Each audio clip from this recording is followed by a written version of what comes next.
Our next speaker is John Pettigrew.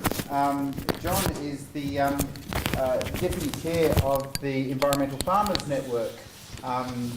What's the Environmental Farmers Network? Some people might suggest that it goes alongside the Ethical Politicians Network as an oxymoron, but it's not that case at all. There is many, as you know, many great examples of farmers protecting the environment, and many of the farming sector would advocate they are the greatest carers of the land, despite what a lot that's said.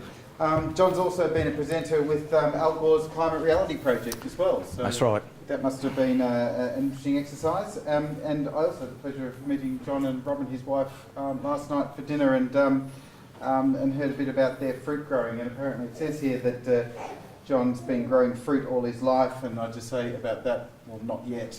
John Pettigrew. Thanks. Thanks, Ross. Actually, we've retired out of the fruit growing industry about 18 months ago, so we did grow it most of our lives. Today I intend to, the premise is that farmers can protect the environment, be more productive, and gain the wider community's respect and support. However, to achieve it, we should no longer rely purely on on-farm management practices. We need to get off-farm and advocate on behalf of environmental policy. The intention, how I intend to do it, is to firstly expand by explaining the Environmental Farmers Network and how we operate.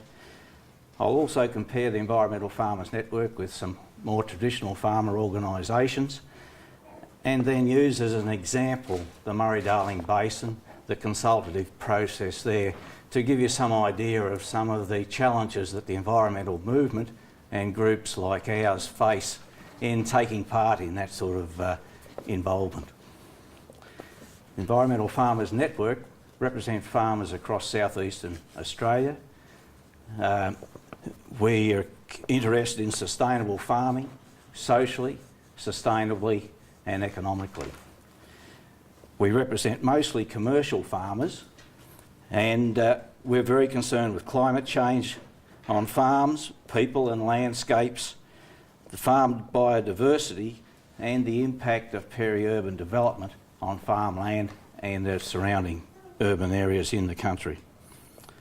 The Environmental Farmers Network was formed in 2005 following a meeting of concerned families, and since then it now gives voice to a growing number of farmers dedicated to the overall health of rural regions.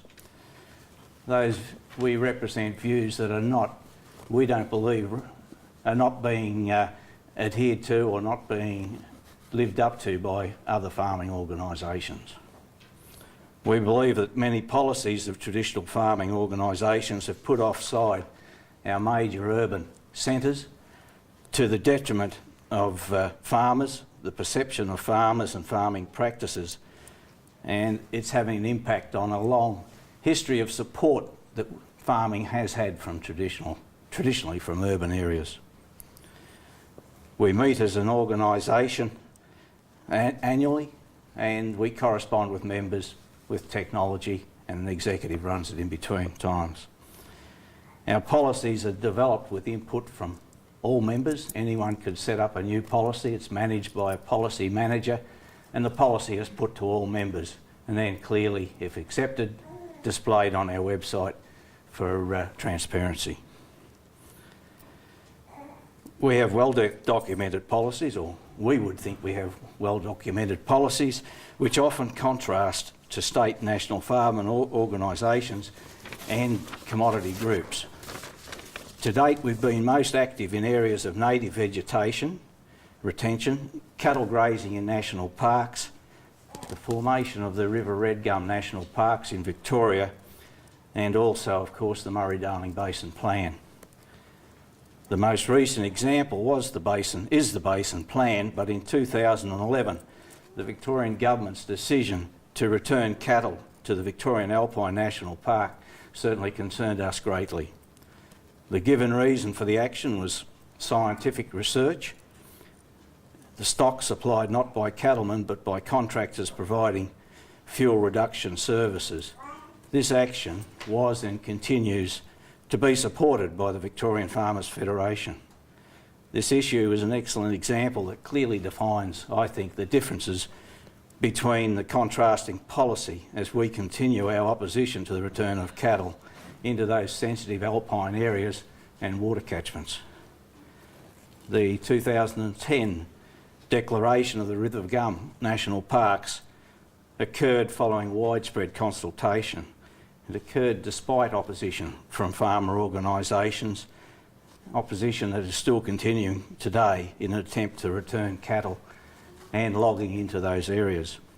The forests are also internationally recognised wetlands, and they're rich in biodiversity and very important to the water quality of both the Goulburn and the Murray rivers, which is very pertinent to the basin plan that we're discussing. To get to the Murray-Darling Basin Plan, in 2007, the Water Act was Howard government policy, legislated in 2007 with bipartisan support, revisited again by the Rudd government through Parliament with bipartisan support.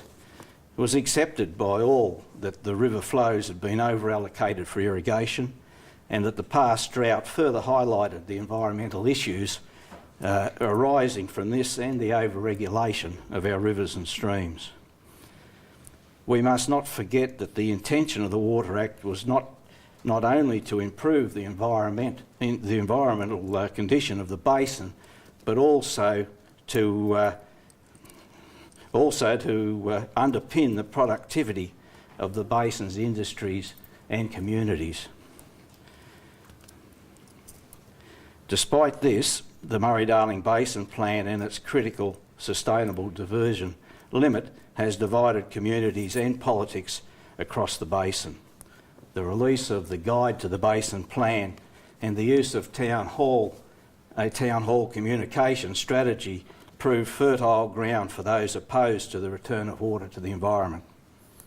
Irrigators in rural communities concerned at the loss of entitlement reacted angrily, partly fuelled by politics, half-truths, and a lack of understanding how water was to be the procurement process to secure this water.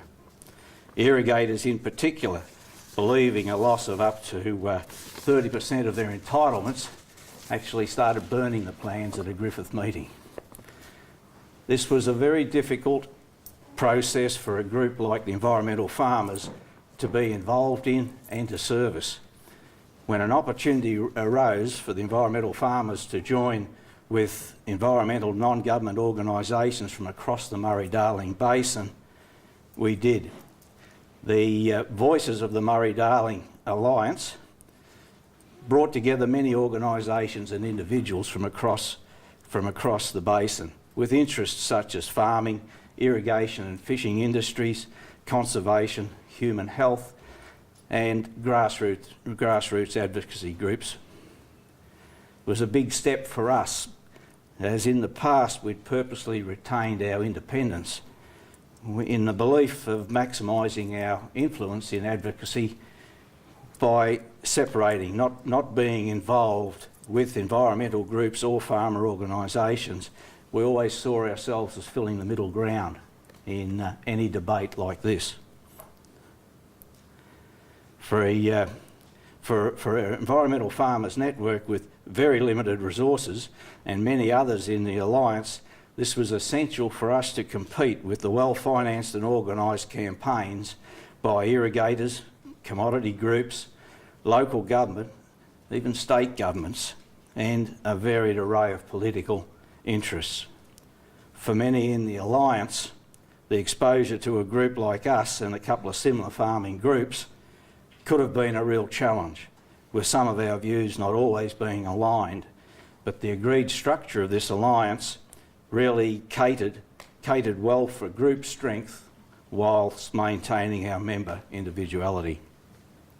Member groups at all times maintain their right of unilateral action if desired. We had some people scaling the Hume Weir Wall at one stage, and that's not for the Environmental Farmers Network, but we have people who do that. Member groups at all times maintain their independence. The Alliance has been able to pool resources, put forward a consensus position and play a far more significant role than would have been possible by dispersed and divided groups. The Alliance has been able to demonstrate that very different groups can unite and in their call for a strong basin plan. And I think this has been important to show that the diversity of our group has had an impact. It's also enabled many meetings with the Murray-Darling Basin Authority, the Minister and departmental officers responsible for the development of the basin plan. We've also made contact with most politicians from across the basin. However, the debate continues on the plan. Whilst the current proposed basin plan with a volume of 2,750 gigalitres to be returned to the environment will improve the environmental condition of the Murray-Darling Basin, it is clearly not supported by the best current scientific knowledge. It meets only 55% of the watering targets set by the Murray-Darling Basin Authority to achieve a healthy working basin, is unlikely to comply with the Water Act 2007 and brings into question the responsible expenditure of taxpayers' funds. We have questioned right through this process the quality of socio-economic inputs into the plan's development, inputs that, in our view, have been used to exaggerate the impacts on irrigation and communities and reduce the volume of water returned to our rivers and streams. Factors such as irrigation management in the past drought and benefits from publicly funded infrastructure upgrades, both on-farm and water delivery, and the many reforms that have contributed to increased flexibility and productivity in the hands of us irrigators appear not to be taken into account by the authority and certainly not by opponents to the plan. One simple example has been the efficiencies and increased productivity during the recent drought. The lowest inflows on record in the basin occurred in 2006. Water used for irrigation in the seasons 07, 08 and 08, 09 was about 1/3 of that of pre-drought levels. However, production only dropped by approximately 20%. During this period, the value of production per unit of water more than doubles. So we know from lessons learnt by the drought, the hard way to learn them, but there is certainly increased productivity in water in the way we use it. There certainly are risks involved in farming, but the basin plan really is not high on that risk register. The margins of irrigation farming are much more sensitive to market availability, prices, exchange rates and climatic conditions. Any one of those is quite capable of extreme financial pressures. And I would argue that the exchange rate is doing far more to the farming industry now than ever a basin plan could possibly do through the irrigation area. Irrigation productivity will continue to increase with improved technology, ongoing benefits of water reforms and the infrastructure upgrades. It has to continue leading to increased productivity right across the basin. We know from history and current practices that we can produce much more with much less water. During this consultative period, I've represented the Environmental Farmers Network, and the following are a few observations purely as a new kid on the block involved in his first national environmental campaign, and there was certainly an eye-opener to me. The reflections are that the environmental groups are at a huge disadvantage competing with well-financed and connected vested interests. We've seen it in the mining tax debate. We see it in other fields. I would contend that we're seeing it in the Murray-Darling Basin Plan as we stand here. There is no doubt that the Basin Plan debate has not taken place on a level playing field. and with environmental advocates restricted by financial support.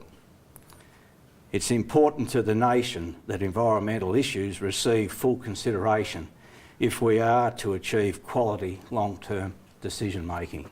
And I think Brian Walker touched on that.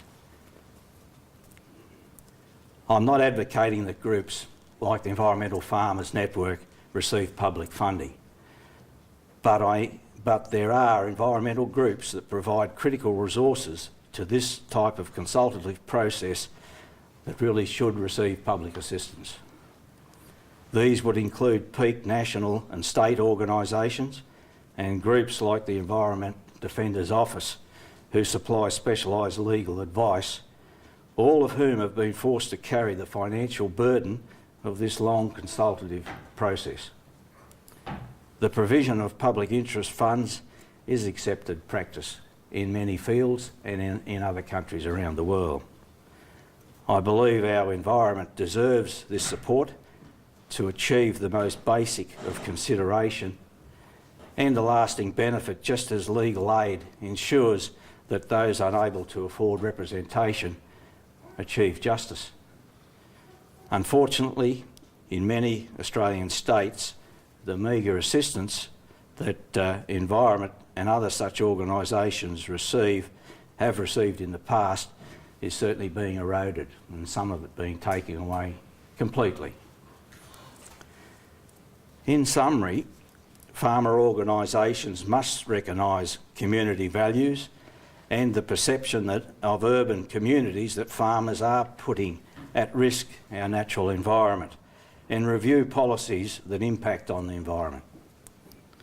The Environmental Farmers Network, in a relatively short period, have set about addressing this challenge, and I believe have made a difference in relation to rural environmental policies. We encourage other farmer organisations to also meet this challenge.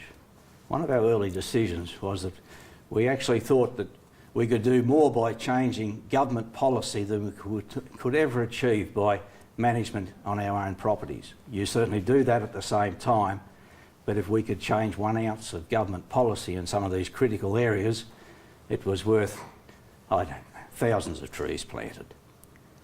Thank you for your attention, particularly at this late hour on Friday afternoon. Well, thank you, John. I just want to see how thick your skin is. Yes, it must be a bit of a tough gig. I'm glad actually that the environment has champions to speak out on its behalf. And one of the things that we always kind of realise is the natural environment that we live in doesn't have a voice, and it's only people like John and his colleagues who actually represent the interest, especially when you're kind of pushing against and swimming against the tide. And when you talk about burning of plans and so on, you can kind of get the idea of the angst that goes on. And it actually caused me to reflect on probably one of the worst days of my life when I was doing a thing like this in the Goulburn Valley river system. We were advocating for increased environmental flows. And I discovered that day there's 3 things that aren't really appreciated in that argument, and that's city people, greenies, and consultants. And when you're all 3 of those things, I got torn apart by the CWA. Even I haven't tackled the CWA. Let me share. I'll do the scars later on. John Pettigrew, thank you very much. Thanks, Ross. And that brings us to the close, and I want to thank everyone for your patience thus far.